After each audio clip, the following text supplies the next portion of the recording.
Hello, আসসালামু আলাইকুম। তো তোমাদের হচ্ছে অর্ধবার্ষিক পরীক্ষা অলরেডি শুরু হয়ে গেছে, যেটা আমরা জানি। বেশিরভাগ স্কুলেই হচ্ছে অর্ধবার্ষিক পরীক্ষা শুরু হয়ে গেছে, কয়েকটার মধ্যে হয়তো একটু পরে বা এক মাস পরে হয়তো শুরু হবে। তো ওইটা নিয়ে কোনো টেনশন নাই। আমরা হচ্ছে সায়েন্সের আমাদের প্রায় সব চ্যাপ্টারগুলোই শেষ, যেগুলো তোমাদের অর্ধবার্ষিক পরীক্ষা পর্যন্ত আছে। এখন আর দুইটা চ্যাপ্টার মেবি বাকি, সেটা হচ্ছে চ্যাপ্টার 12 আর চ্যাপ্টার 7 বলতেছে অনেকে। ঠিক আছে, আজকে হচ্ছে আমরা চ্যাপ্টার 12টা দেখবো এবং পরের দিন যে আমরা আরেকটা চ্যাপ্টার দেখবো সেটা হচ্ছে চ্যাপ্টার 7টা দেখবো। ঠিক আছে, এই দুটা চ্যাপ্টার দেখলে হচ্ছে আমাদের সায়েন্স একদম মানে অর্ধবার্ষিকীর জন্য একদম পারফেক্টলি কমপ্লিট হয়ে যাবে। তোমাদের আশা করি পরের সপ্তাহে হয়তো পরীক্ষা, তো এই সপ্তাহের মধ্যে সবগুলো সায়েন্সের ক্লাস শেষ হয়ে গেল, তো তোমাদের হচ্ছে সব পুরো প্রিপারেশনটা আশা করি ভালো হয়ে যাবে। তো চলো হচ্ছে আমরা শুরু করি। আমাদের চ্যাপ্টারটার নাম হচ্ছে মহাকাশ এবং উপগ্রহ। ঠিক আছে, মহাকাশ এবং উপগ্রহ এবং মহাকাশ নিয়ে যে বিস্তর আলোচনা, ঠিক আছে, সেই এই জিনিসগুলো হচ্ছে আমরা এই চ্যাপ্টারের মেইন যে বেসিকগুলো সেগুলো আমরা দেখব। কিছু এমসিকিউ সলভ করব, সিকিউ হয়তো কিছু হোমওয়ার্ক দিয়ে দিব। ঠিক আছে, খুব ছোট চ্যাপ্টার, একটা বেশি সময় লাগবে না, একটা না আমরা পড়ে ফেলবো। ঠিক আছে, আচ্ছা তাহলে দেখো,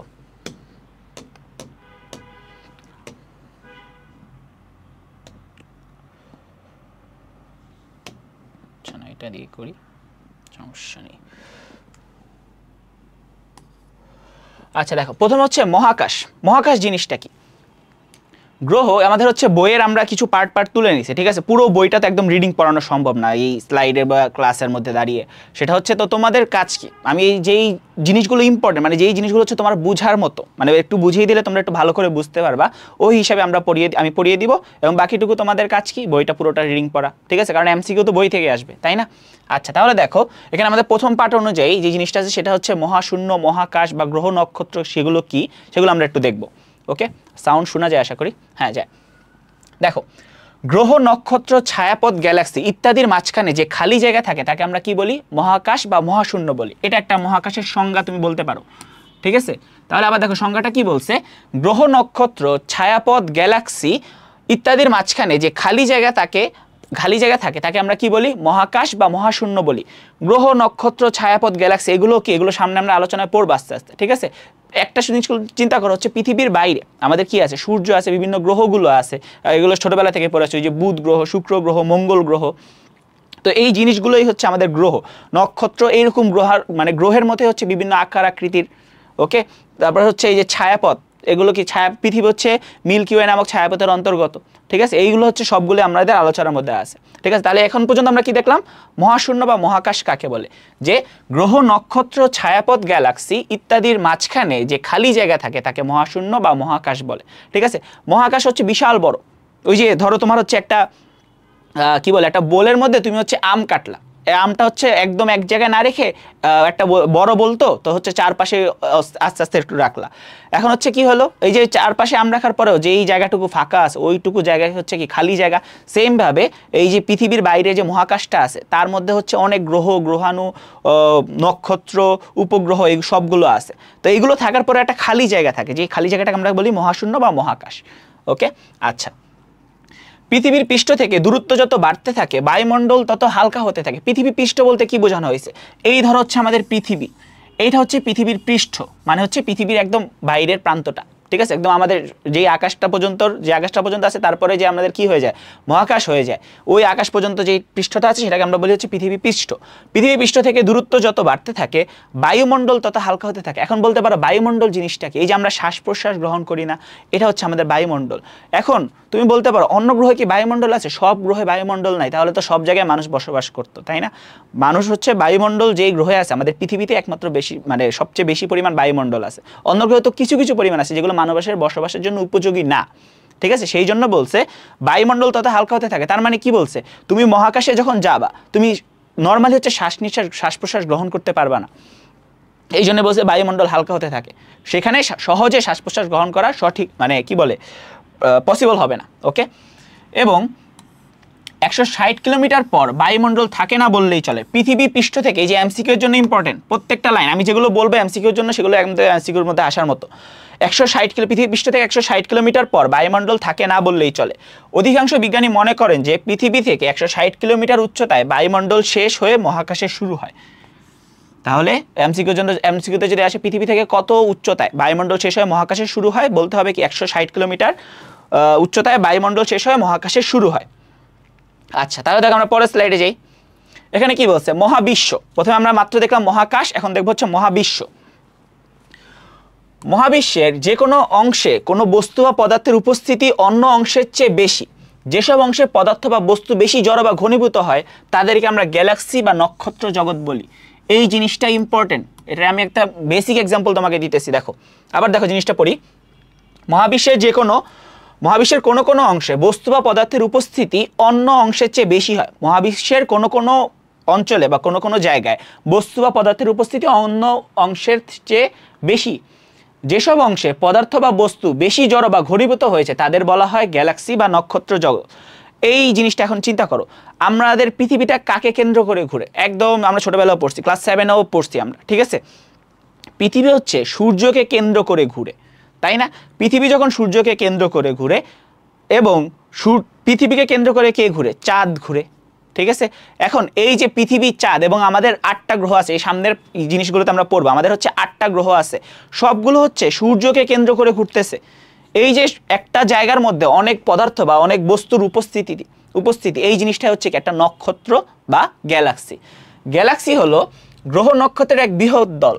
গ্যালাক্সি হলো গ্রহ নক্ষত্রের এক বৃহৎ দল। আমাদের বাসভূমি পৃথিবী যে গ্যালাক্সিতে অবস্থিত তার নাম ছায়াপথ বা মিল্কি ওয়ে, ঠিক আছে? পৃথিবী যে গ্যালাক্সির অন্তর্গত তার নাম কি? এমসিকিউতে আসার মতো। পৃথিবী যে গ্যালাক্সিতে কি যেন বললাম, হ্যাঁ, অবস্থিত তার নাম হচ্ছে ছায়াপথ বা মিল্কি ওয়ে। এরকম কোটি কোটি গ্যালাক্সি রয়েছে মহাবিশ্বে, যেখানে রয়েছে কোটি কোটি নক্ষত্র। ওকে, এইটুকু বুঝতে পারছো আশা করি, একদম ইজি জিনিস। এখানে আমরা কি বললাম? গ্যালাক্সি জিনিসটা বললাম, যে একটা জায়গায় যেখানে বিভিন্ন বস্তু বা পদার্থের উপস্থিতি অন্য অংশের চেয়ে অনেক বেশি হয়, ওই জিনিসটাকে একত্রে আমরা কি বলতেছি? গ্যালাক্সি। পৃথিবী হচ্ছে কোন গ্যালাক্সির অন্তর্গত? মিল্কি ওয়ে বা ছায়াপথ নামক গ্যালাক্সির অন্তর্গত। ওকে, তারপর এখন মহাবিশ্ব যেহেতু দেখলাম, মহাবিশ্বের কিছু বৈশিষ্ট্য আমাদের আছে, ওইগুলো আমরা একটু দেখি, ঠিক আছে? কি কি জিনিস আছে? প্রথমটা দেখো, আলো 1 সেকেন্ডে প্রায় 3 কিলোমিটার পথ যেতে পারে। আলো 1 সেকেন্ডে প্রায় 3 লক্ষ কিলোমিটার, সরি 3 কিলোমিটার না, 3 লক্ষ কিলোমিটার, ঠিক আছে? এই জিনিসটা ইম্পর্টেন্ট। আলো 1 সেকেন্ডে প্রায় 3 লক্ষ কিলোমিটার যেতে পারে। এই যে যেতে পারে, এটাকে আমরা বলতেছি একটা আলোর বেগ। আলো একটা সেকেন্ডে যত পরিমাণ দূরত্ব যায় তাকে আমরা বলতেছি আলোর বেগ।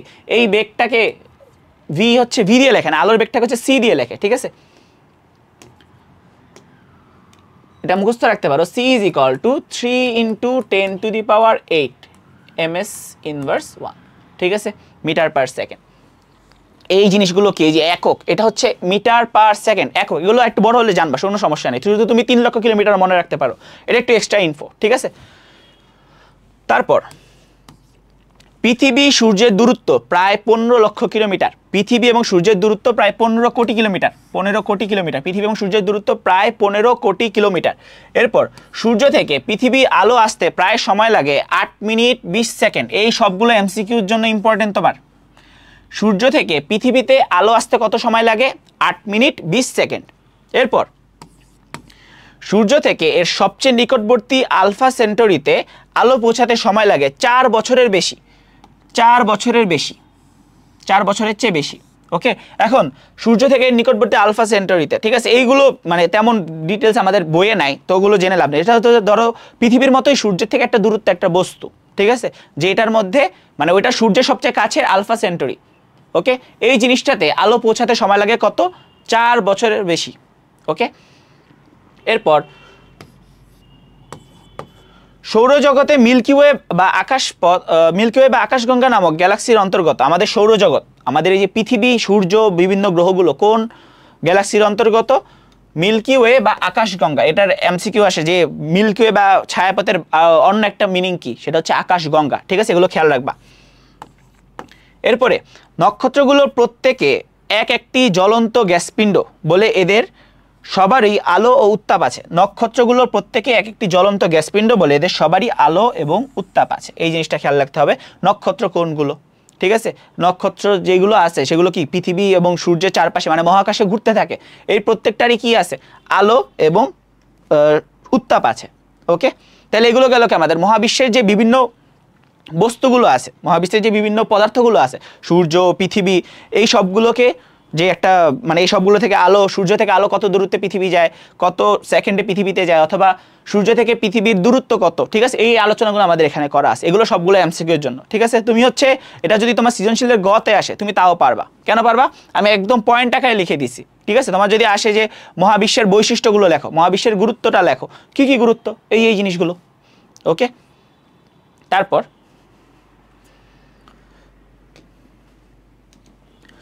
মহাবিশ্বের উৎপত্তি ও বিকাশ সংক্রান্ত যেসব তত্ত্ব আছে তার মধ্যে বহুল প্রচলিত হলো বিগ ব্যাং তত্ত্ব, ঠিক আছে। বিগ ব্যাং তত্ত্ব জিনিসটা কি? একদম হচ্ছে আমাদের বইয়ে যেরকম আছে আমরা ওইরকম ভাবে পড়বো। একটা ছোট্ট বিস্ফোরণ থেকে, মানে বিগ ব্যাং তত্ত্বটা হচ্ছে এরকম একটা তত্ত্ব যেটা থেকে ধারণা করা হয় যে একটা ছোট্ট বিস্ফোরণ থেকে আমাদের পুরো মহাবিশ্বটা সৃষ্টি হয়েছে, ঠিক আছে। এটা হচ্ছে বিগ ব্যাং তত্ত্বটা, মানে আমাদের বই অনুসারে। এখন দেখো এখানে কি বলছে, মহাবিশ্বের উৎপত্তি ও বিকাশ সংক্রান্ত যেসব তত্ত্ব আছে তার মধ্যে বহুল প্রচলিত হলো বিগ ব্যাং তত্ত্ব। বিগ ব্যাং তত্ত্ব বা মহাবিস্ফোরণ তত্ত্ব একই জিনিস, বাংলা একে বলা হয় মহাবিস্ফোরণ তত্ত্ব। মহাবিশ্বে এক সময় অত্যন্ত উত্তাপ এবং একক বিন্দুতে অসীম ঘনত্বের অবস্থা হয়েছিল। বিগ ব্যাং বা মহাবিশ্বের সংঘটিত হয়েছিল প্রায় 13.75 বিলিয়ন বছর আগে। 13.75 বিলিয়ন বছর আগে বা 1375 কোটি বছর পূর্বে এটি মহাবিশ্বের বয়স, ওকে। তাহলে আবার দেখো মহাবিস্ফোরণ তত্ত্বটা কি? এমন একটা অবস্থা, মানে একদম শুরুর দিকে এমন একটা অবস্থা হয়েছিল যে ওই জায়গাটার, মানে যে কোনো একটা মহাবিশ্বের যে কোনো একটা জায়গার মধ্যে কি কি জমা হয়েছিল, যেখানে বলছে যে অত্যন্ত উত্তাপ এবং একক বিন্দুতে অসীম ঘনত্ব। ঘনত্ব জিনিসটাকে আমরা হচ্ছে চ্যাপ্টার 3-তে পড়ছিলাম, মানে ওইখানের ঘনত্ব আর এখানে ঘনত্বের মধ্যে পার্থক্য আছে কিন্তু কনসেপ্টটা সেম, যে একটা জায়গায় বেশি ঘনভাবে থাকা, ঠিক আছে, ওইটা হচ্ছে ঘনত্ব। এখন এই যে অত্যন্ত উত্তাপ এবং অধিক ঘনত্বের কারণে যে একটা অবস্থা হয়েছিল, তখন একটা বিস্ফোরণের মতো অবস্থা হয়েছে, মানে ওই উত্তাপ এবং বেশি ঘনত্বের কারণে একটা বিস্ফোরণ হয়েছে, যেই বিস্ফোরণটাকে আমরা বলতেছি মহাবিস্ফোরণ তত্ত্ব বা বিগ ব্যাং তত্ত্ব। এই বিগ ব্যাং তত্ত্ব থেকে হচ্ছে, মানে এই বিগ ব্যাং তত্ত্ব অনুসারে আমাদের মহাবিশ্বটা সেই তখনই মানে সৃষ্টি হয়েছিল যখন এইরকম একটা অবস্থা থেকে একটা মহাবিশ্ব, টোটাল আমাদের যে সূর্য, পৃথিবী, গ্রহ সব কিছু যে সৃষ্টি হয়েছে ওইটা হচ্ছে ধারণা করা হয়েছে। এখন এটা কত বছর পূর্বে হয়েছে বলা হয়েছে? 13.75 বিলিয়ন বছর পূর্বে, 1375 কোটি বছর পূর্বে, ঠিক আছে, খেয়াল থাকবে আশা করি। এখন প্রাকৃতিক গ্রহ এবং উপগ্রহ, ঠিক আছে, এই পর্যন্ত সবাই বুঝছো আশা করি, কোনো কিছু না বোঝার মতো নাই। আমরা হচ্ছে একদম ছোট চ্যাপ্টার, ঠিক আছে, খুব একটা টাইম লাগবে না, এটা আশা করি 1 ঘন্টার মধ্যে ক্লাস শেষ হয়ে যাবে, আরও আগে হইতে পারে, কোনো সমস্যা নেই। দেখো প্রাকৃতিক গ্রহ এবং উপগ্রহ এই জিনিসটা কি? প্রাকৃতিক গ্রহ এবং উপগ্রহ, এবং প্রাকৃতিক আর কৃত্রিম দুইটা কিন্তু ভিন্ন জিনিস। প্রাকৃতিক মানে কি? আল্লাহ প্রদত্ত বা সৃষ্টিকর্তা প্রদত্ত, ঠিক আছে, বা আমাদের হচ্ছে যেভাবে প্রাকৃতিকগতভাবে সৃষ্টি হয়েছে সেইগুলো। কৃত্রিম কোনগুলো? মানব সৃষ্ট যেগুলো, ঠিক আছে, আমরা মানুষরা যেগুলো বানায় ওগুলো হচ্ছে কৃত্রিম। এখন প্রাকৃতিক গ্রহ এবং উপগ্রহ, এখানে কি বলছে? ছায়াপথে রয়েছে আমাদের সূর্য এবং এর পরিবার, যাকে সৌরজগৎ বলা হয়, যাকে সৌরজগৎ বলা হয়। ছায়াপথে রয়েছে আমাদের সূর্য এবং এর পরিবার, যাকে আমরা কি বলি? সৌরজগৎ। সৌরজগতে রয়েছে সূর্য এবং একে ঘিরে আবর্তনশীল কয়টি গ্রহ? সূর্যকে ঘিরে আবর্তন করে কয়টি গ্রহ? এটা এমসিকিউর জন্য অনেক ইম্পর্টেন্ট। সূর্যকে ঘিরে আবর্তন করা হচ্ছে 8টি গ্রহ। যেসব বৃহৎ বস্তু সূর্যের চারদিকে ঘুরে তাদের বলা হয় গ্রহ। এই যেসব বৃহৎ বস্তু সূর্যের চারদিকে ঘুরে তাদের আমরা কি বলতেছি? গ্রহ বলতেছি। সূর্যকে ঘিরে আবর্তনশীল 8টি গ্রহ কি কি? বুধ, শুক্র, পৃথিবী, মঙ্গল, বৃহস্পতি, শনি, ইউরেনাস, নেপচুন। খেয়াল থাকবে 8টা গ্রহের নাম একদম মুখস্থ করে ফেলতে হবে। কোন কোন 8টা গ্রহ কি কি? বুধ গ্রহ, শুক্র গ্রহ, পৃথিবী, মঙ্গল, বৃহস্পতি, শনি, ইউরেনাস, নেপচুন। বুধ, শুক্র, পৃথিবী, মঙ্গল, বৃহস্পতি, শনি, ইউরেনাস, নেপচুন। 8টা গ্রহ। 8টা গ্রহ হচ্ছে পৃথিবীকে বিভিন্ন টাইমে প্রদক্ষিণ করে। প্রদক্ষিণ করে মানে কি? পৃথিবীকে কেন্দ্র করে ঘোরা। আমাদের প্রদক্ষিণ করে সূর্যকে কেন্দ্র করে ঘোরা, দুঃখিত।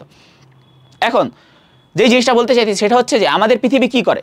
অবশ্যই সূর্যকে কেন্দ্র করে ঘুরে। এই জন্য হচ্ছে আমাদের দিন রাতের অবস্থা তারতম্য হয়, নাহলে তো সারাদিন দিনই থাকতো। যদি সূর্যকে কেন্দ্র করে না ঘুরতো তাহলে কি হতো?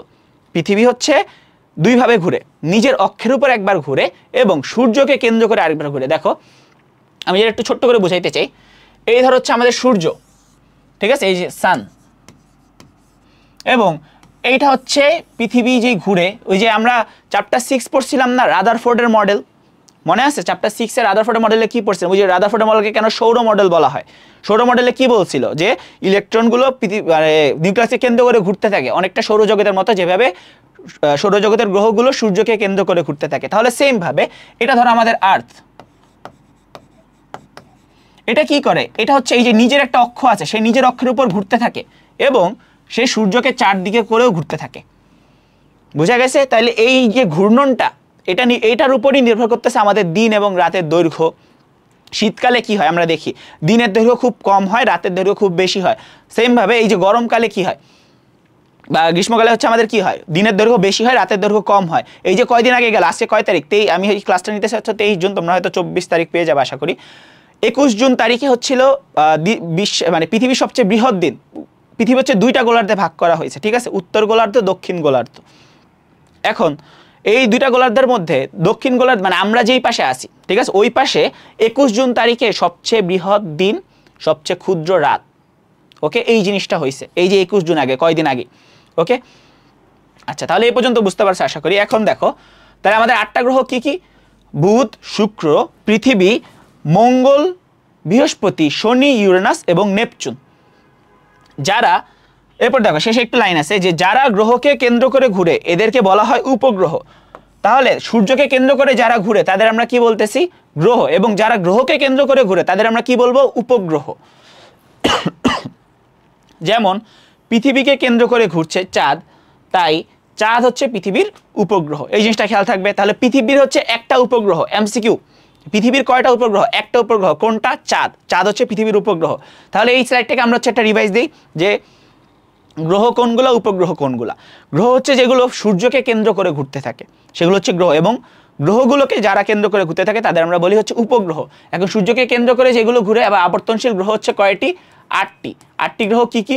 বুধ, শুক্র, পৃথিবী, মঙ্গল, বৃহস্পতি, শনি, ইউরেনাস, নেপচুন। ওকে, এই হচ্ছে 8টা গ্রহ। এখন আমরা দেখবো হচ্ছে মানে এই 8টা গ্রহ কয় দিন বা কত সময় লাগে বা কয় ঘন্টা লাগে সূর্যকে প্রদক্ষিণ করতে বা সূর্যকে ঘুরতে একবার। দেখো, গ্রহ এবং উপগ্রহের কোনো আলো ও তাপ উত্তাপ নেই। এদের উপর সূর্যের যে আলো পড়ে তা প্রতিফলিত হয়। গ্রহ ও উপগ্রহের কোনো আলো ও উত্তাপ নেই। গ্রহ উপগ্রহের কোনো আলো, নিজস্ব আলো বা উত্তাপ নেই। এদের উপর সূর্যের যে আলো পড়ে তা প্রতিফলিত হয়। পৃথিবীর হচ্ছে এই যে উপগ্রহ কয়টি? একটি। মঙ্গলের 2টি। আচ্ছা, এটা আমি হচ্ছে একটু দিয়ে দিই।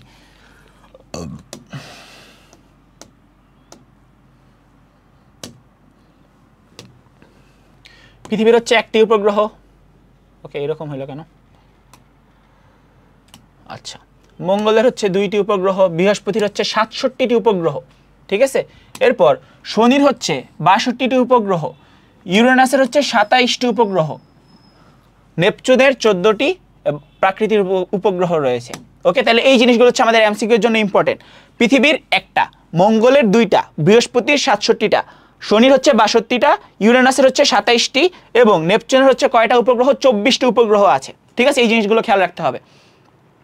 এবং এদের গ্রহের মধ্যাকর্ষণ বলের প্রভাবে গ্রহের চারদিকে ঘুরতে থাকে। গ্রহের চারদিকে ঘুরে। মধ্যাকর্ষণ বলের প্রভাবে, কোন বলের প্রভাবে গ্রহের চারদিকে ঘুরে? মধ্যাকর্ষণ বলের প্রভাবে হচ্ছে গ্রহের চারদিকে ঘুরতে থাকে। কারা? উপগ্রহরা। আচ্ছা, এখন একটা জিনিস মেবি মিসিং গেছে, দাঁড়া আমি একটু দেখে নিই।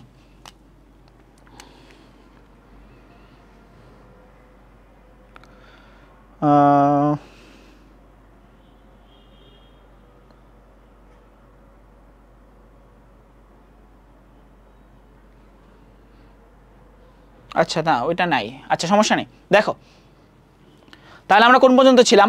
এখানে উপগ্রহগুলো দেখলাম, ঠিক আছে। গ্রহ সংজ্ঞা কি, উপগ্রহ সংজ্ঞা কি, সেগুলো আমরা দেখলাম। এখন হচ্ছে প্রত্যেকটা গ্রহের কয়টা করে উপগ্রহ। কিছু গ্রহের উপগ্রহ নাই, না থাকতে পারে, স্বাভাবিক। উপগ্রহ যে থাকতে হবে এমন তো কোনো শর্ত বা বাধ্যবাধকতা নেই। ওকে, তাহলে এখানে যে এমসিকিউগুলো মানে আমি যেগুলো মার্ক করে দিয়েছি এগুলো কিন্তু প্রত্যেকটা এমসিকিউর জন্য ইম্পর্টেন্ট। ওকে, এগুলো হচ্ছে পয়েন্ট করে পড়বা। তারপর যাই, এরপর হচ্ছে কৃত্রিম উপগ্রহ এবং এর ইতিহাস। কৃত্রিম উপগ্রহ কি? কৃত্রিম উপগ্রহ, আচ্ছা, একদম ইজি। একটু আগে বলছিলাম প্রাকৃতিক উপগ্রহ, কৃত্রিম উপগ্রহ। পৃথিবীর একটা উপগ্রহ আমরা কি পাইছিলাম? চাঁদ, তাই না? এখন দেখো, চাঁদকে কি কখনো মানুষ বানাইতে পারছে? মানুষ হচ্ছে চাঁদকে কিন্তু বানাইতে পারেনি। সেম ভাবে যখন মানব সৃষ্ট কিছু উপগ্রহ আছে সেগুলোর কাজ কি, সেগুলোর কাজ হচ্ছে এই যে মহাকাশ থেকে বিভিন্ন আমরা আবহাওয়া দেখি না যে পরের দিন বা 1 মাস পরে বৃষ্টি হবে নাকি বা 1 সপ্তাহ পরে ওই দিনে কি বৃষ্টি হবে নাকি হবে না, এগুলোকে আমরা আগে থেকে জানতে পারি না। কিভাবে জানতে পারি? এই যে বিভিন্ন উপগ্রহ যেগুলো আছে এইগুলোর দ্বারা, মানব সৃষ্ট উপগ্রহ যেগুলো মহাকাশে প্রেরণ করা হয়েছে এইগুলোর দ্বারা হচ্ছে আমরা জানতে পারি। ওকে, এখন যে জিনিসটা হচ্ছে লাগবে যে কৃত্রিম উপগ্রহ জিনিসটা কি, সেটা কি কাজ, কিভাবে পাঠায় বা কিভাবে উপকার আমরা পাই এগুলো দিয়ে, সেই জিনিসটা আমরা দেখব। এখন মানুষের পাঠানো যেসব বস্তু বা মহাকাশ যান পৃথিবীকে কেন্দ্র করে নির্দিষ্ট কক্ষপথে ঘুরে তাদেরকে বলা হয় কৃত্রিম উপগ্রহ। এখন এই যে নির্দিষ্ট কক্ষপথ বলছে, একটা জিনিস খেয়াল রাখো, যখন আমরা কি বলছিলাম পৃথিবী সূর্যকে কেন্দ্র করে ঘুরে এবং নিজের অক্ষের উপর ঘুরে, তার মানে কি পৃথিবী অবশ্যই একটা কক্ষপথে আছে, নাহলে কি অন্য যেরকম ইচ্ছা ওরকমভাবে ঘুরতে পারবে? ওরকম কখনোই পারবে না। সেমভাবে যখন আমরা কি করব, একটা কৃত্রিম উপগ্রহকে মানে একটা মানব সৃষ্ট উপগ্রহকে আমরা কি করব, যখন মহাকাশে প্রেরণ করব তাকেও একটা কক্ষপথে তুলে দিতে হবে। মানে কক্ষপথ তো আছেই, আগে থেকেই আছে, কক্ষপথ আগে থেকেই আছে। আমাদের কাজটা কি হবে, তাকে একটা কক্ষপথে মানে ওই স্থানে বসিয়ে দেওয়া, যাতে সে ওই জায়গাটা দিয়ে পৃথিবীকে ঘুরতে পারে। নাহলে যদি অন্য মানে এভাবে ছেড়ে দেয় মহাকাশে, সে কি করবে? সে হচ্ছে মহাকাশের মধ্যে হারিয়ে যাবে, ঠিক আছে? কিন্তু তাকে যদি একটা কক্ষপথের মধ্যে বসিয়ে দিতে পারি, তখন সে কি করবে? পৃথিবীকে একটা কেন্দ্র করে ঘুরতে থাকবে একটা নির্দিষ্ট কক্ষপথ অনুযায়ী। এই কথাটা এখানে বলছে যে মানুষের পাঠানো যেসব বস্তু বা মহাকাশ যান পৃথিবীকে কেন্দ্র করে নির্দিষ্ট কক্ষপথে ঘুরে তাদেরকে বলা হচ্ছে কৃত্রিম উপগ্রহ। পৃথিবীর মধ্যাকর্ষণ বা অভিকর্ষজ বলের প্রভাবে চাঁদের মতো এরা নিজস্ব কক্ষপথে ঘুরে। মধ্যাকর্ষণ বা অভিকর্ষণ বল এই দুটা জিনিস চ্যাপ্টার 7 আমরা পড়ব, ঠিক আছে? শুধু এইটুকু জেনে রাখো, দুটা জিনিস, মধ্যাকর্ষণ বা মহাকর্ষ, অভিকর্ষণ বা অভিকর্ষ, ঠিক আছে? মধ্যাকর্ষণ বল বা মহাকর্ষ বল জিনিসটা কি? মহাবিশ্বের যে কোনো দুটি বস্তুকণার মধ্যে যে আকর্ষণ বল বা আকর্ষণ বলের মান, তাকে আমরা কি বলবো? মহাকর্ষ বল বলবো। এবং অভিকর্ষণ বলটা কি? এই যে একটু আগে মহাকর্ষ বলের সংজ্ঞাটা খেয়াল রাখো, মহাবিশ্বের দুটি বস্তুকণা বলছি না, পৃথিবীও কি মহাবিশ্বের একটা বস্তুকণা না? পৃথিবীও তো মহাবিশ্বের একটা বস্তু। অভিকর্ষণ বলটা হচ্ছে যে পৃথিবী এবং মহাবিশ্বের অন্য কোনো একটা বস্তুর মধ্যে যে আকর্ষণ বল, তাকে আমরা বলবো হচ্ছে অভিকর্ষজ বল। তাহলে জিনিসটা কি? মহাবিশ্বের যে কোনো দুটি বস্তুকণার মধ্যে আকর্ষণ বলের মান হচ্ছে মহাকর্ষ বা মধ্যাকর্ষ বল, এবং ওই দুটো বস্তুকণার মধ্যে একটা যদি পৃথিবী হয় তাহলে ওই বলটা কি হয়ে যাবে? অভিকর্ষণ বল বা অভিকর্ষজ বল। এবং এই যে কৃত্রিম উপগ্রহ, সেগুলো কিসের মতো ঘুরে? চাঁদের মতো মধ্যাকর্ষণ বা অভিকর্ষজ বলের প্রভাবে নিজস্ব কক্ষপথে ঘুরতে থাকে। আচ্ছা, কৃত্রিম উপগ্রহ চাঁদের তুলনায় অনেক ছোট এবং চাঁদের তুলনায় অনেক নিচু দিয়ে পৃথিবীর চারদিকে ঘুরে। কৃত্রিম উপগ্রহ তাহলে কি করে? চাঁদ হচ্ছে আমাদের কি একদম কি হাতের নাগালে? না, চাঁদ হচ্ছে পৃথিবী থেকে অনেক দূরে, ঠিক আছে? সূর্য যতটুকু দূরে তার থেকে হয়তো একটু কাছে বা তার থেকে দূরে, মেবি, আমার শিওর না। এই জিনিসটা তোমাদের 6-7 বইয়ে ছিল, ঠিক আছে? এখন না, যেহেতু ওটা লাগবে না, কত দূরত্বে ছিল, সূর্যের দূরত্বটা আছে ওইটা পড়লেই হবে। তাহলে দেখো, চাঁদ হচ্ছে আমাদেরকে একটা উপগ্রহ, পৃথিবীর উপগ্রহ। তাহলে কৃত্রিম উপগ্রহ হচ্ছে পৃথিবীর উপগ্রহ, কিন্তু সেগুলো কি কৃত্রিম বা মানব সৃষ্ট? সেগুলো যদি না পাঠাইতো সেগুলো কি কখনো উপগ্রহ হইতো? মানে মহাকাশে যদি না পাঠাতাম আমরা, কখনো সেগুলো উপগ্রহ হইতো না। তাহলে এই জিনিসটাই বলছে যে যেইগুলোকে মানব সৃষ্ট যে উপগ্রহগুলোকে আমরা হচ্ছে মহাকাশে প্রেরণ করি, ঠিক আছে? মানব সৃষ্ট যে উপগ্রহগুলোকে আমরা মহাকাশে প্রেরণ করি, ওই উপগ্রহগুলো একটা নির্দিষ্ট কক্ষপথে ঘুরতে থাকে এবং সেগুলো হচ্ছে কি আকার অনেক ছোট হয়। যদি সেগুলো আকার বেশি বড় হয়, সেগুলো পৃথিবীর একদম কাছাকাছি ঘুরতে পারবে না। সেগুলো তখন কি হবে? পৃথিবীতে হচ্ছে কি করে, ওই যে আগে হচ্ছে অনেক আগে হয়তো কি হইতো, উল্কাকাণ্ড হইতো, ঠিক আছে? মানে ওই যে পৃথিবী থেকে গ্রহাণু যেগুলো, ঠিক আছে, উল্কাপিণ্ড, ঠিক আছে, সেগুলো পৃথিবীর মধ্যে এসে পড়তো। তখন হচ্ছে যে ডাইনোসর আমলের যুগের কথা বলা হইতেছে, তো তখনের মতো হয়ে যেত অবস্থা। সেই জন্য হচ্ছে কৃত্রিম উপগ্রহগুলো অনেক ছোটোভাবে প্রেরণ করে, যেগুলো শুধু পৃথিবীর কোনো একটা স্থানের ছবি বা কোনো একটা স্থানের আবহাওয়া কয়দিন পরে কি হবে ওইগুলো হচ্ছে খেয়াল রাখতে পারে। আচ্ছা, নির্দিষ্ট কক্ষপথ ঘোরার জন্য এদের প্রয়োজনীয় দ্রুতি থাকতে হয়। এই যে নির্দিষ্ট কক্ষপথ ঘোরার জন্য এদের প্রয়োজনীয় দ্রুতি থাকতে হয়। দ্রুতি মানে হচ্ছে কি বলছি? বেগ, একটা বেগ থাকতে হয়। পৃথিবী থেকে কৃত্রিম উপগ্রহের উচ্চতা যত বেশি হবে তার দ্রুতি তত কম হবে। পৃথিবী থেকে কৃত্রিম উপগ্রহের উচ্চতা যত বেশি হবে তার দ্রুতি তত কম হবে। এই যে একটু আগে বলছিলাম যে সবগুলো হচ্ছে একটা কক্ষপথ অনুসারে ঘুরে। তাহলে আমরা হচ্ছে মহাকাশ একদম ইজিভাবে দেখো, আমরা যখন রকেট দিয়ে একটা কৃত্রিম উপগ্রহ মহাকাশে প্রেরণ করি তখন আমরা চাই কি তাকে একটা কক্ষপথে স্থাপন করে দেওয়ার, যাতে সে ওই কক্ষপথ অনুসারে পৃথিবীকে ঘুরতে পারে। এখন এই যে পৃথিবীকে কেন্দ্র করে ঘুরবে বা পৃথিবীর কক্ষপথটাকে কেন্দ্র করে ঘুরবে, এই ঘোরাটা হচ্ছে একটা তার নির্দিষ্ট দ্রুতি থাকে, তার যদি ওই দ্রুতিটা না থাকতো তাহলে কি সে ওই কখনো ঘুরতে পারতো, ওই বেগে ঘুরতে পারতো? সে কি করতো, ঘুরতে ঘুরতে এসে পৃথিবীর মধ্যে পতিত হয়ে যেত, মানে পৃথিবীর মধ্যে আবার চলে আসতো। তখন একটা পৃথিবীর যে কোনো জায়গায় পড়লে ওখানে কি হইতো, ধ্বংস হয়ে যেত, আগুন লেগে যেত। তো এটাই বলছে যে তাদের একটা নির্দিষ্ট দ্রুতি থাকে, এবং পৃথিবী থেকে কৃত্রিম উপগ্রহটা যত বেশি দূরত্বে আমরা স্থাপন করব তার দ্রুতিটা তত কমবে, তার দ্রুতিটা তত কমবে। কেন? কারণ তখন ঘুরতে বেশি সময় লাগবে। ঘুরতে সময় লাগা মানে কি, কেউ যদি ধরো আমি এখান থেকে দৌড় দিয়ে হচ্ছে কি গেলাম, মিরপুর গেলাম, ঠিক আছে, এবং এখান থেকে গাড়ি দিয়ে হচ্ছে মিরপুর গেলাম, কে আগে পৌঁছাবে? অবশ্যই গাড়ি দিয়ে যখন আমি পৌঁছাবো তখন আগে পৌঁছাবো, যদি জ্যাম না থাকে, অবশ্যই জ্যামের কথা তো বলবো না। তাহলে সেমভাবে হচ্ছে কি, যত বেশি দূরে যাইতেছি আমি, যত বেশি পৃথিবী থেকে যত বেশি দূরে যাইতেছি তখন আমার কি পৃথিবীকে ঘুরতে বেশি টাইম লাগতেছে। কেন? কারণ ধরো এখানে ধরো এটা হচ্ছে পৃথিবীর এটা হচ্ছে পৃথিবী, এটা হচ্ছে কক্ষপথটা, এখানে কি দূরত্ব বেশি না, কিন্তু আমি যদি এই জায়গাটা দিয়ে ঘুরি তাহলে আমার কি তাড়াতাড়ি ঘুরে হইতেছে, দ্রুতিটা বেশি। কিন্তু আমি যদি এই পরের জায়গাটা দিয়ে ঘুরি অবশ্যই আমার বেশি টাইম লাগবে, তখন কি দ্রুতিটা একটু কম হয়ে যাবে। এই কথাটা এখানে বলছে যে পৃথিবী পৃষ্ঠ থেকে যত উপরে কৃত্রিম উপগ্রহটা স্থাপন করা হবে তার দ্রুতি তত কমতে থাকবে।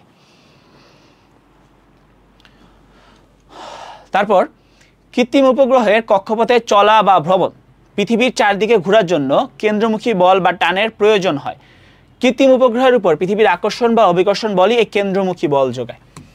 পৃথিবীর চারদিকে ঘোরার জন্য কেন্দ্রমুখী বল বা টানের প্রয়োজন। আচ্ছা দেখো, কেন্দ্রমুখী বল এই জিনিসটা কি, তোমাদের এত মানে এটা অনেক বেসিক, কিন্তু মানে এটার মধ্যে অনেক কনসেপ্ট আছে, তোমাদের ক্লাস 8 এত কিছু নাই। তোমরা যখন 9, 10 উঠে সায়েন্স পড়বে তখন আরও বেশি জিনিস জানতে পারবে। শুধু জিনিসটা কি একটু দেখার চেষ্টা করো।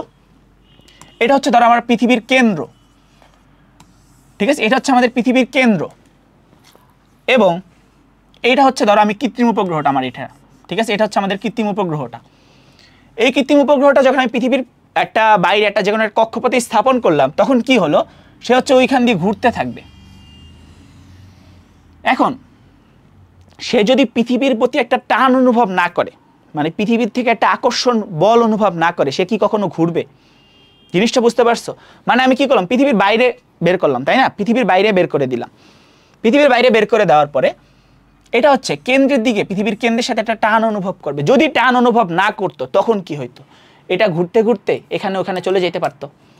যেহেতু এখানে একটা টান অনুভব করতেছে সে কারণে সে কি এই কক্ষপথ জুড়েই ঘুরতে থাকবে, তার কক্ষপথ চেঞ্জও করবে না, সেইটা থেকে ছিটকে উপরে যাবে না, সেইটা চেঞ্জও মানে এটা পৃথিবীর মধ্যে উপরে যাবে না, একটা ডেফিনিট টার্ম। এখন এটা একটা এক্সাম্পল, একদম বাস্তব লাইফের এক্সাম্পল তুমি চিন্তা করতে পারো।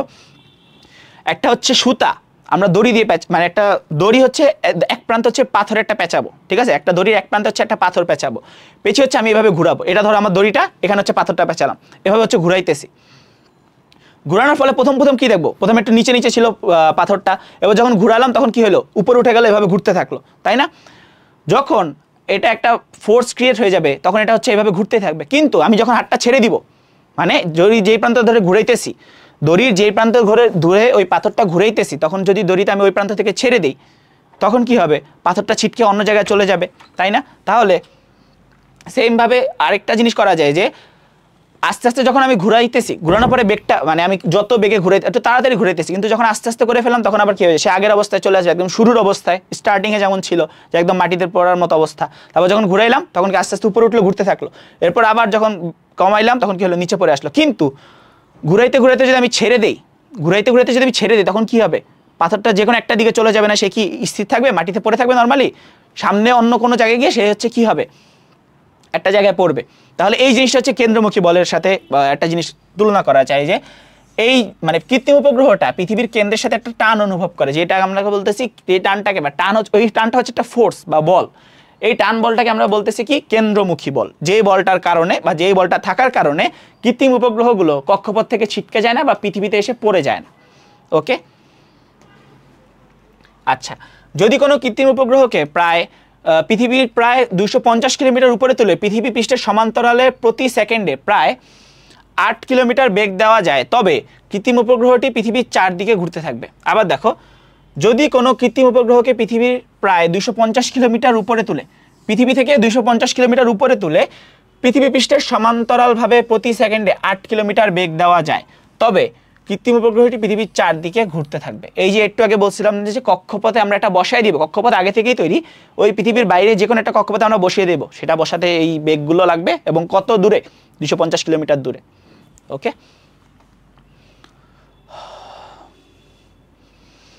আচ্ছা আমাদের হচ্ছে একদম শেষের দিকে চলে আসছি আমরা, ক্লাস খুব একটা বড় না বলছিলাম। এখানে দাঁড়াও একটা জিনিস দেখি,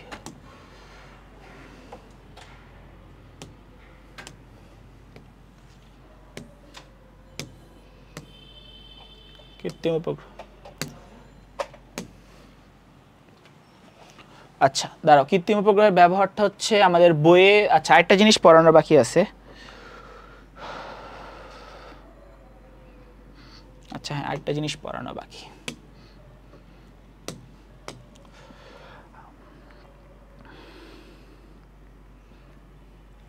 দেখো কৃত্রিম উপগ্রহের মানে আমরা যে বললাম যে মানব সৃষ্ট বা কৃত্রিম উপগ্রহ যেগুলো, এগুলো হচ্ছে কি মানে মানুষই তো বানায়, তাই না? তো এখন হচ্ছে এইটার একটা হিস্টোরি আছে, সে পুরো হিস্টোরিটা তো আমাদের মানে সাইডে পড়িয়ে লাভ নেই, সেটা পুরো লাইনটা এমসিকিউ।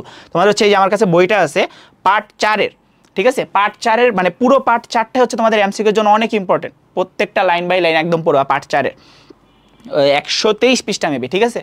123 পৃষ্ঠা, আমি পৃষ্ঠাটাও লিখে দিই, 123 পৃষ্ঠা। এখন এখান থেকে আমরা হচ্ছে কয়েকটা ইম্পর্টেন্ট জিনিস দেখি, ঠিক আছে, যেগুলো পরীক্ষা একদম আসার মতো। যে বলছে যে কৃত্রিম উপগ্রহ এবং মহাকাশ যাত্রার ইতিহাস খুব একটা পুরনো নয়, মোটামুটি নতুন। তোমরা জেনে অবাক হবে যে মহাকাশ যাত্রার প্রথম পদক্ষেপ শুরু হয়েছিল 1957 সালের 4 অক্টোবর। এই যে এই জিনিসটা ইম্পর্টেন্ট, প্রথম পদক্ষেপ মানে মহাকাশ যাত্রার প্রথম পদক্ষেপ শুরু হয়েছিল কত সালে?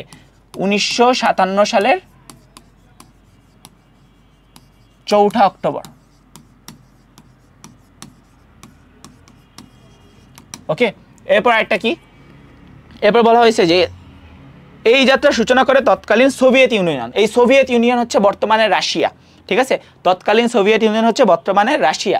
এই রাশিয়া হচ্ছে কি করে, এই যে মহাকাশ যাত্রার সূচনা করে তাহলে কি করে, তারা হচ্ছে একটা কৃত্রিম উপগ্রহ অবশ্যই প্রেরণ করবে। ওই কৃত্রিম উপগ্রহটা আমরা দেখি, এখানে বলছে যে তারা স্পুটনিক 1 নামক কৃত্রিম উপগ্রহ মহাকাশে উৎক্ষেপণ করে। স্পুটনিক 1 নামক মহাকাশ যান তারা হচ্ছে কি মহাকাশে প্রেরণ করে। এরকম হচ্ছে আরও দেখবা, স্পুটনিক আছে, তারপর হচ্ছে ভস্টক আছে, ঠিক আছে?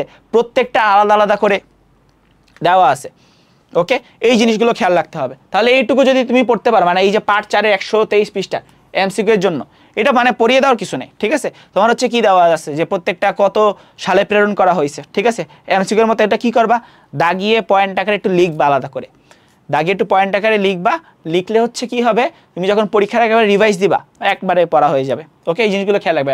মানে এই পার্ট 4 থেকে, এই অধ্যায় থেকে এমসিকিউ আসলে পার্ট 4 থেকে, পার্ট 4 পৃষ্ঠা 123, আচ্ছা সরি, পৃষ্ঠা 123।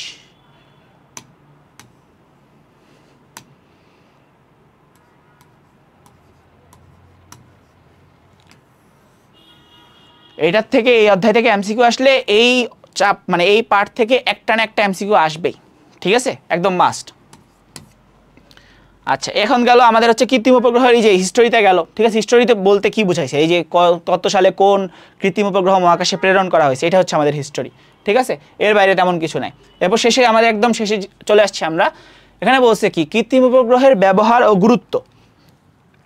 কৃত্রিম উপগ্রহের ব্যবহার ও গুরুত্ব, আচ্ছা আমরা একটু দেখি।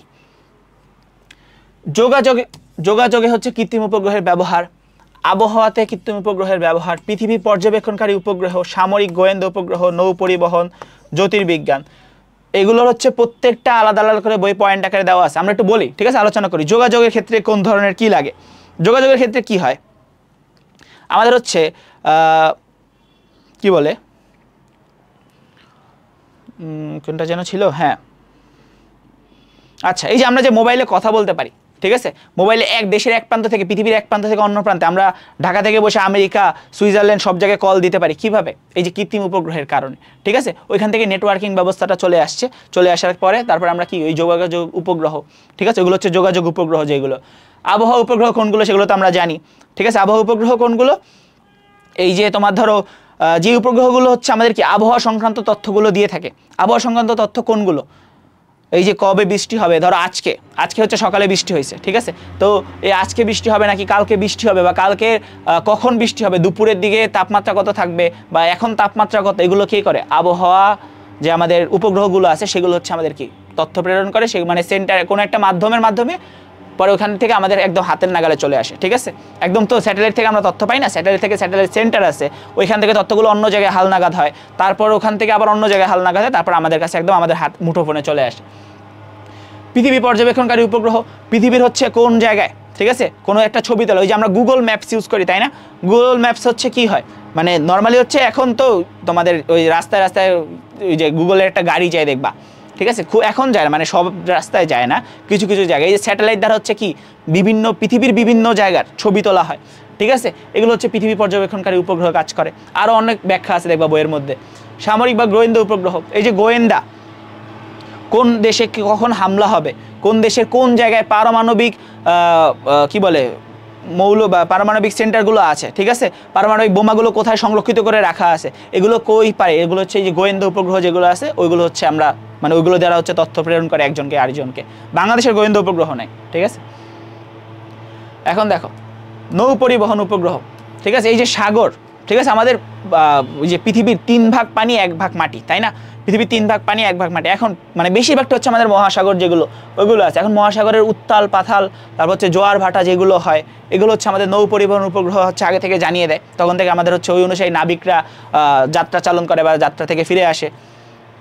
জ্যোতির্বিদ্যা বিষয়ক উপগ্রহ ওই সেম জিনিসই, ঠিক আছে, মানে তোমাকে কি বলে যে গ্রহ নক্ষত্র এগুলোর অবস্থান বা এগুলো হচ্ছে কখন কোনো একটা উল্কাপিণ্ড পৃথিবীতে চলে আসলে, ঠিক আছে, কোনো একটা উল্কাপিণ্ড পৃথিবীতে চলে আসছে নাকি বা পৃথিবীতে পড়তেছে নাকি, এই জিনিসটা হচ্ছে এই উপগ্রহগুলো খেয়াল রাখে যে নর্মালি হচ্ছে মহাকাশের অবস্থা ঠিক আছে নাকি মহাকাশে কোনো উপগ্রহ ভেঙে গেল, নাকি মহাকাশে কোনো উপগ্রহ পৃথিবীর দিকে আক্রমণ মানে পৃথিবীর দিকে আগমন করতেছে, এই জিনিসগুলো হচ্ছে এই জ্যোতির্বিদ্যা বিষয়ে উপগ্রহগুলো খেয়াল রাখে।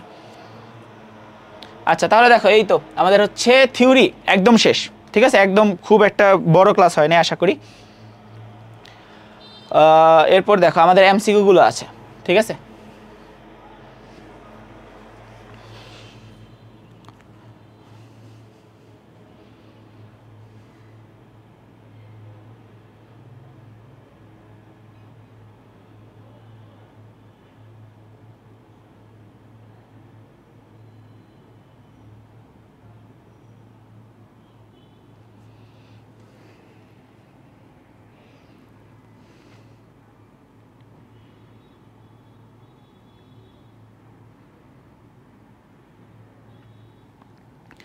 আচ্ছা তাহলে দেখ আমাদের এই যে এমসিকিউগুলো যেগুলো আছে কত থেকে, এই যে পৃথিবী থেকে একটি নক্ষত্র লাল রং, নক্ষত্রীয় আকার কেমন, নক্ষত্রীয় আকার হচ্ছে অতি বৃহৎ, ঠিক আছে, এই যে লাল রঙের কোনটাকে বলা হয়েছে, আমাদের যে মার্স বা মঙ্গল গ্রহ যেটাকে ওইটাকে কথা বলা হয়েছে যে অতি বৃহৎ। মহাবিশ্বের মাঝারি নক্ষত্রের রং কেমন, মাঝারি নক্ষত্রের রং হচ্ছে সবুজ, না সরি মাঝারি নক্ষত্রের রং হচ্ছে হলুদ, ঠিক আছে, হলুদ লেখছে, হলুদ হবে। এরপর ছোট নক্ষত্রের রং হচ্ছে নীল রঙের। বিগ ব্যাং তত্ত্বের অপর নাম হচ্ছে মহাবিস্ফোরণ তত্ত্ব, বিগ ব্যাং তত্ত্বের অপর নাম হচ্ছে মহাবিস্ফোরণ তত্ত্ব। সৌরজগতের গ্রহের সংখ্যা কয়টি, সৌরজগতের এই গ্রহের সংখ্যা কয়টি, আচ্ছা এটা কি এমসিকিউ দিল, এখানে ভুল হয়েছে, ঠিক আছে, সৌরজগতের গ্রহ কয়টি হবে,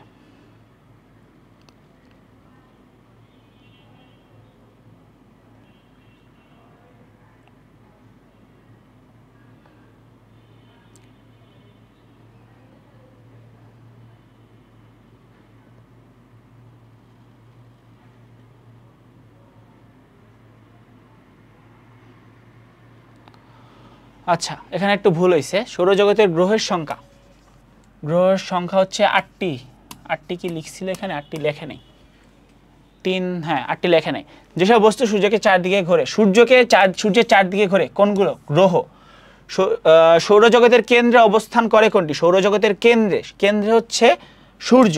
তারপর পৃথিবীর নিকটতম গ্রহ কোনটি, পৃথিবীর নিকটতম গ্রহ হচ্ছে কোনটা জানো, শনি, ঠিক আছে, পৃথিবীর নিকটতম গ্রহ হচ্ছে শনি গ্রহ, আচ্ছা না শনি না শুক্র গ্রহ মেবি, পৃথিবীর নিকটতম গ্রহ হচ্ছে শুক্র, হ্যাঁ ওই যে আমরা একটা ছোটবেলায় পড়ছি না শুকতারা দেখা যায়, ঠিক আছে, এই শুকতারাই হচ্ছে এই শুক্র গ্রহটাই হচ্ছে মেইনলি শুকতারা বলি আমরা। ওকে, সৌরজগতে পৃথিবীর পরের গ্রহ হচ্ছে শনি। সৌরজগতে পৃথিবীর পরের গ্রহ হচ্ছে শনি। এই যে একটা সিরিয়াল মেনটেন্স করে আমরা লিখছি না, বুধ, শুক্র, পৃথিবী, তারপর কি মঙ্গল, বৃহস্পতি, শনি। তো এই অনুসারে পৃথিবীর থেকে, সূর্য থেকে কোনটা কত দূরত্বে, এই অনুসারে পৃথিবীর পরের গ্রহ হচ্ছে শনি গ্রহ। ওকে, সূর্যের সবচেয়ে নিকটবর্তী গ্রহ হচ্ছে সূর্যের সবচেয়ে নিকটবর্তী গ্রহ মেবি বুধ হওয়ার কথা। হ্যাঁ, তারপর মহাকাশ যাত্রা সূচনা করে কোন দেশটি? Soviet union. ঠিক আছে, মহাকাশ যাত্রা সূচনা করে হচ্ছে সোভিয়েত ইউনিয়ন।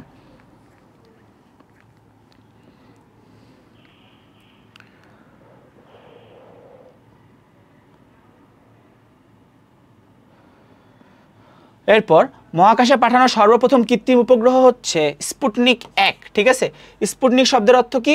ভ্রমণ সঙ্গী। হ্যাঁ, স্পুটনিক শব্দের অর্থ হচ্ছে ভ্রমণ সঙ্গী। স্পুটনিক 2 নামক কৃত্রিম উপগ্রহ কখন মহাকাশে পাঠানো হয়? এই যে এমসিকিউ বলছিলাম, এই মানে এই পার্ট থেকে এমসিকিউ দিলে তোমাকে এটা একটা দিবে। সেটা হচ্ছে 2 নভেম্বর 1957। 2 নভেম্বর 1957 সালে হচ্ছে কি স্পুটনিক 2 নামক উপগ্রহ মহাকাশে প্রেরণ করা হয়। আচ্ছা, প্রথম মার্কিন কৃত্রিম উপগ্রহের নাম কি? প্রথম মার্কিন কৃত্রিম উপগ্রহের নাম হচ্ছে এক্সপ্লোরার 1। প্রথম মার্কিন কৃত্রিম উপগ্রহের নাম হচ্ছে এক্সপ্লোরার 1। আচ্ছা, এরপরে দেখো দুইটা সিকিউ আছে তোমাদের জন্য। এই দুটো হচ্ছে একদম এইচডব্লিউ। ঠিক আছে, পারবা আশা করি। দেখো আমি একটু বলে দিই। মাছ ধরার নৌকার মালিক বকর সওদাগর রেডিওতে শুনতে পেলেন বঙ্গোপসাগরে দক্ষিণে ঘূর্ণিঝড় ঘনীভূত হচ্ছে, যে কোনো সময় উপকূলে আঘাত হানতে পারে। কক্সবাজারের সমুদ্র বন্দরকে 3 নম্বর বিপদ সংকেত দেখাতে বলা হয়েছে এবং মাছ ধরার নৌকাকে উপকূলের কাছাকাছি থাকতে বলা হয়েছে। গ নাম্বার কি বলছে? ক খ আমরা পারবো। ঠিক আছে, কখনো টেনশন নেই। রেডিও অফিসের ঘূর্ণিঝড় ঘনীভূত হওয়ার তথ্য পাওয়াতে বকর সওদাগরের কি উপকার করলো? এই যে রেডিওতে আমরা কি পাইছি? এই ঘূর্ণিঝড়ের পূর্বাভাস যেটা, সেটা পাইছে কে? পাইছে যে বকর সওদার। বকর সওদারের কি উপকার হলো? তার হচ্ছে কি, যদি ঘূর্ণিঝড় হতো এবং সে যদি কি ওই নৌকা নিয়ে, সে যদি মাছ ধরার নৌকা নিয়ে ওই সময় সাগরে চলে যেত, অবশ্যই তার কি মৃত্যু হওয়ার শঙ্কা কি বলে, হ্যাঁ, মৃত্যু হওয়ার শঙ্কা ছিল। কেন শঙ্কা ছিল? কারণ ঘূর্ণিঝড়ের মধ্যে অবশ্যই কি হয়, সাগরের অবস্থা খুব একটা ভালো থাকে না। সাগর উথাল পাতার ঢেউয়ের মধ্যে মানে একদম ভয়ানক ঢেউ তৈরি হয়। তখন হচ্ছে অবশ্যই সেখানে নৌকা চালানো ভালো কাজ না, মানে ভালো হবে না নৌকা চালানোটা। এরপর ঘ নাম্বার দেখো, আবহাওয়ার বার্তাটি বকর সওদাগর উপকূলীয়বাসী কিভাবে সতর্ক করতে পারে এবং এখানে কোনটা হেল্প করছে? এই যে রেডিওতে যে আমরা আবহাওয়ার পূর্বাভাস পাইছি, কিভাবে? কৃত্রিম উপগ্রহের কারণে পাইছি না। কৃত্রিম উপগ্রহের ব্যাখ্যাটা আসবে অবশ্যই এখানে।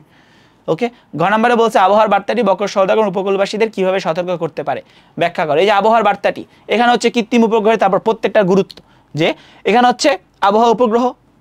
ওকে, এখানে হচ্ছে আমরা আবহাওয়া উপগ্রহ, এবং পরেরটা হচ্ছে আমাদের কৃত্রিম উপগ্রহের প্রত্যেকটা যে পার্ট আছে, যোগাযোগ, আবহাওয়া, পৃথিবী পর্যবেক্ষণকারী। ঠিক আছে, এই সবগুলোর আমরা একটা ছোট্ট ব্যাখ্যার মতো লিখে ফেলব।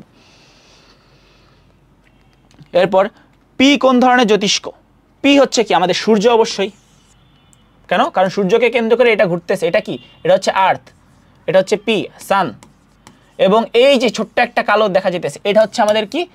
মুন বা চাঁদ। ওকে, পি কোন ধরনের জ্যোতিষ্ক ব্যাখ্যা করো।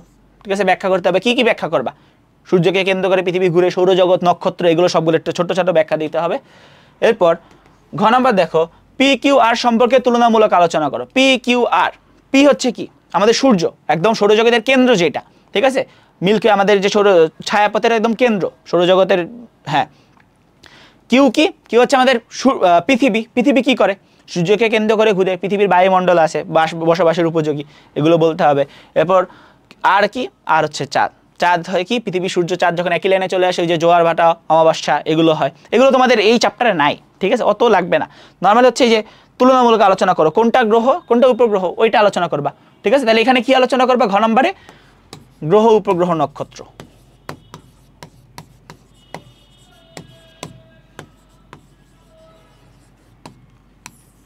ওকে, একদম ছোট চ্যাপ্টার, একদম ইজি চ্যাপ্টার। ঠিক আছে, এটার থেকে যদি সিকিউ বা এমসিকিউ আসে, কোনো মিস করার কোনো সংখ্যা আমি দেখতেছি না, মিস করার কোনো চান্স দেখতেছি না। একদম ছোট চ্যাপ্টার আমরা পড়িয়ে দিছি প্রত্যেকটা জিনিস। তোমাকে শুধু একটা জিনিস একটু ভালো করে পড়তে হবে, সেটা হচ্ছে কি কৃত্রিম উপগ্রহের হিস্টোরিটা। ঠিক আছে। কৃত্রিম, আবারও বলতেছি, কৃত্রিম উপগ্রহ হিস্টোরিটা আমি এখানে ডিটেলসলি পড়া নেই। কেন? কারণ এটা বইয়ে তোমার হচ্ছে সাল দেওয়া আছে, কোনটা কত সালে প্রেরণ করা হয়েছে, এটা তো মানে লিখে পড়ানোর কিছু নেই। তোমার হচ্ছে এটা নিজের মুখস্থ করার মতো, ঠিক আছে, মুখস্থ করবা, কারণ এমসিকিউতে পারতে হবে তো অবশ্যই। এখন বলতে পারো ভাই এটা কি জানো, কে কত সালে পাঠাইছে, এটা জেনে আমি কী করবো? সাধারণ জ্ঞান তো লাগে, ঠিক আছে, সাধারণ জ্ঞান সব জায়গায় লাগে। তুমি চাকরির ক্ষেত্রে যাবা, ওখানেও লাগবে, ঠিক আছে। অ্যাডমিশনের বড় হয়ে যখন ভার্সিটিতে ইউনিভার্সিটি ওঠার জন্য পরীক্ষা দিবা, তখনও সাধারণ জ্ঞান লাগে, ঠিক আছে। তো ওইটার জন্য একটু আগে থেকে যদি একটু শিখে রাখো, এখন তো বলতেছি না সবই পড়ে রাখো, ঠিক আছে, তোমার যেহেতু এই চ্যাপ্টারের মধ্যে আছে ওই হিসেবে শিখে রাখো। তো এই চ্যাপ্টারে ধরি আশা করি আর কোনো ঝামেলা নেই, কোনো সমস্যা নেই, একদম ইজি চ্যাপ্টার, সবাই একটু ভালো করে পড়বা, পরীক্ষাগুলো একটু ভালো করে দেওয়ার ট্রাই করবা, ঠিক আছে। তুমি ধরো এখন থেকে যদি একটু ভালো করে বুঝে পড়ার ট্রাই করো, তুমি যখন 9, 10-এ উঠবা, ইন্টার কলেজে উঠবা, হাই স্কুলে উঠবা, তখন কি হবে? তখন হচ্ছে তোমার একটা পড়ার ক্যাপাবিলিটি একটু বেশি হবে। মানে তুমি এখন থেকে একটু বুঝে পড়ার ট্রাই করলে তোমার তখনও মনে চাবে যে একটা জিনিস আমি বুঝতেছি না, আমি একটু দেখি আর একটু বুঝতে পারি নাকি, ঠিক আছে। তো ওইভাবে হচ্ছে যেই জিনিসটা তোমার ক্লিয়ার হইতেছে না সেটা তুমি নিজে একটু বোঝার ট্রাই করতে পারো, ওইভাবে হচ্ছে তোমার একটা পড়ার আগ্রহ তৈরি হবে যে আমি এটা পারতেছি না, এটা আরেকবার পড়ি, এটা পারতেছি না, আরেকবার পড়ি, আমি যতক্ষণ না বুঝবো এটা ততক্ষণ পড়তে থাকি, দেখি আমি যে বুঝতে পারি নাকি। তো এই হিসেবে এখন থেকে একটু ভালো করে পড়ার ট্রাই করো। তো হচ্ছে অর্ধবার্ষিকীর পরে হয়তো আমরা তোমাদের আরও ক্লাস নিব, তখন আবার হয়তো দেখা হবে। আরেকটা চ্যাপ্টার আমাদের বাকি আছে সায়েন্সের, চ্যাপ্টার 7, ঠিক আছে। এটা এই চ্যাপ্টার যাওয়ার একদিন পরে আশা করি আপলোড হয়ে যাবে, ঠিক আছে, খুব একটা দেরি হবে না। তো তোমরা হচ্ছে সায়েন্সের সবগুলো চ্যাপ্টার, সাফল্য ভাইয়া কিছু নিছে, আমি বাকিগুলো নিছি, ঠিক আছে। রেদওয়ান ভাই একটু ব্যস্ততার জন্য নিতে পারে নাই, সমস্যা নেই, রেদওয়ান ভাই আবার হচ্ছে কোনো একটা চ্যাপ্টার অন্য দিন একটা তোমাদের জন্য ফ্রি ক্লাস নিয়ে দিবে, ঠিক আছে, ওইটার কোনো সমস্যা নেই। তো আমাদের যেইটুক দরকার, আমাদের ওই যে বলছিলাম যে আমরা অনেকগুলো স্কুলের হচ্ছে কি অর্ধবার্ষিকী সিলেবাস কালেক্ট করে একটা কোর্স প্ল্যান সাজাইছি যে এই চ্যাপ্টারগুলো আমরা পড়াবো এই কয়দিনের মধ্যে, ঠিক আছে। আমরা শুরু করছিলাম কত মে মাসের 24 তারিখে মেবি, তাই না, 24 বা 25 তারিখে, এখন হচ্ছে জুন মাসের 23 তারিখ, 1 মাস প্রায় হয়ে গেছে, অনেকগুলো ক্লাস আপলোড হয়ে গেছে।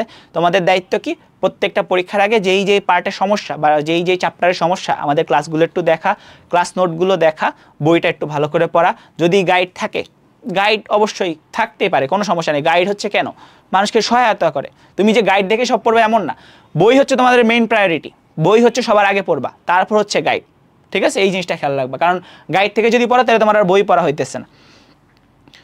আচ্ছা এইটুক গেল, আরেকটা যেন কি বলতে নিছিলাম, হ্যাঁ এই তো, ভালো করে একটু প্রিপারেশন নিবা, ভালো করে পরীক্ষা নিবা, সৃষ্টিকর্তার নাম নিয়ে পড়ালেখা করবা। এই তো, ভালো থাকো, সুস্থ থাকো, আসসালামু আলাইকুম।